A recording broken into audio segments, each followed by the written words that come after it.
The house on Ocean Avenue. On a quiet street in Amityville, Long Island, stood a grand Dutch colonial house with distinctive quarter-moon windows that almost resembled eyes. It was the kind of home many families dreamed of owning. A large, elegant structure with a boathouse, a swimming pool, and a peaceful view of the river. But on the night of November 13, 1974, something terrible happened inside that house.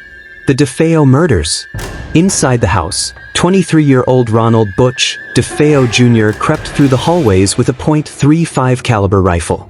One by one, he shot and killed his entire family, his parents, Ronald Sr. and Louise, and his 4 younger siblings, Dawn, Allison, Mark, and John. The most disturbing detail? All 6 victims were found in their beds, lying face down, with no signs of a struggle. How had no one woken up? Why had no neighbors heard the gunshots? When the police arrived, Butch first claimed the murders were done by an unknown intruder. But soon he confessed, claiming, "Once I started, I just couldn't stop. It went so fast." Though theories about demonic influence or supernatural forces later surfaced, Butch DeFeo was convicted of 6 counts of second-degree murder and sentenced to life in prison. The Lutz family moves in.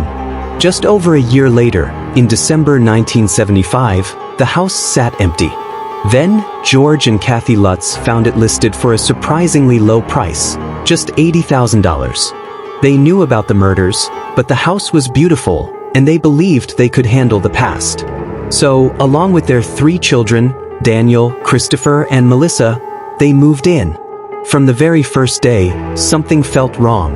On their first night, the family dog, Harry, barked furiously at something unseen. He kept scratching at the boathouse door, whining in distress. The air inside the house felt heavy, and there was an unnatural silence, as if the house itself was watching. George, who had never been a particularly religious man, decided to invite a priest, Father Mancuso, to bless the home. The priest arrived, walked upstairs to one of the bedrooms, and began sprinkling holy water. Then it happened. A deep, growling voice, something inhuman, whispered, "Get out." A sudden chill filled the room. The priest left immediately, warning the Lutzes not to sleep in that room. On his way home, his car mysteriously stalled, and his hands began to burn with painful blisters. And so the nightmare began. The haunting of 112 Ocean Avenue. The Lutz family's days and nights became filled with unexplainable terror. Strange noises. Footsteps echoed through the house at night, but no one was there. Doors slammed shut on their own, and disembodied voices whispered in the dark. Foul odors, a disgusting, sour stench filled the house, particularly in the living room and the children's rooms. No amount of cleaning could make it go away. Green slime, a strange, sticky, greenish-black goo oozed from the walls and keyholes. It smelled rancid, like something rotting. The cold spots. Some rooms would suddenly drop to freezing temperatures, even when the heating was on full blast. The infestation of flies. Despite it being winter, swarms of flies appeared in the house, particularly in the room where Father Mancuso had heard the voice.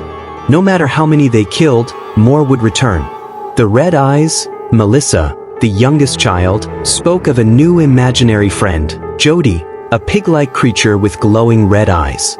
One night, George saw those very same eyes staring at him from outside the window. As the days went by, George changed. He became obsessed with the fireplace, constantly chopping wood and complaining of an unbearable cold that no one else could feel. He stopped shaving, stopped eating, and his temper grew short. He even began waking up every night at 3:15 a.m., the exact time the DeFeo murders had occurred. Kathy experienced something even worse. One night, she awoke screaming, her skin covered in red welts. She had seen a hideous old woman hovering above her in the dark.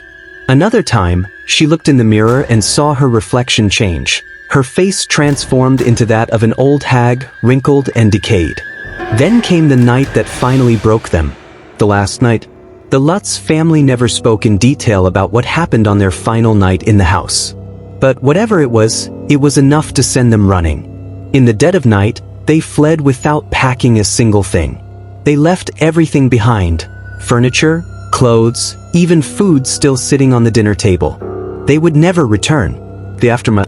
The Lutzes later shared their experiences in a book, The Amityville Horror, written by Jay Anson.